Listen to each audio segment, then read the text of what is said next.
I was raised in a deeply Catholic household. If you don't mind, if I may interpret something that Jesus said. Sure. Jesus often talks about the kingdom of heaven. Interesting expression. I'm enthralled by it and I'm repelled by it. So. Right. Because God is always there, taunting me, daring me. I retranslate kingdom of heaven into modern terminology. My translation is spaciousness, inner alert stillness.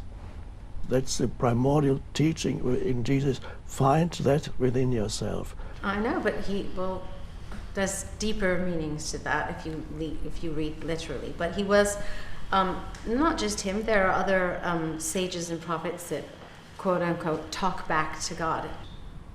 Right. Yeah, like Moses did. He talked back to God. I don't know if you've ever read the Old Testament.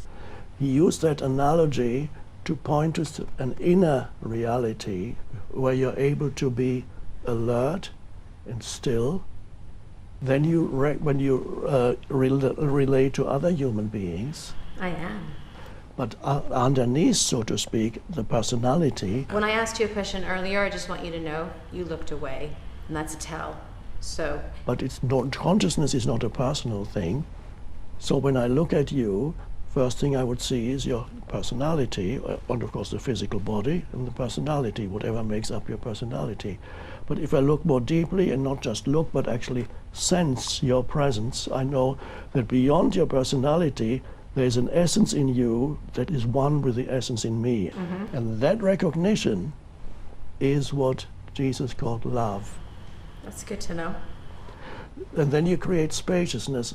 The more spaciousness you create, the more effective your thinking will be when you start thinking again. I mean, that's... Because then thinking can link into this creative intelligence, and then it can be inspired by that.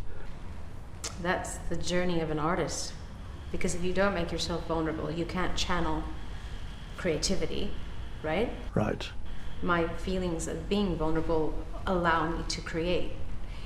However, then I have to present it to the world and stand up for what I believe in. I mean, I have my days where I feel like a warrior and invincible, and I have my days where I feel like an open wound.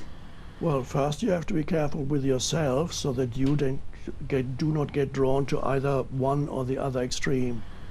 But that's human, isn't it? The human is a conditioned self. It's a personality. That's the human. And then there's the being. The being is the deeper self that is consciousness. If you no matter how successful you are in this world, if you have never had even a glimpse of self-transcendence, then it's very unlikely that you will be a happy human being.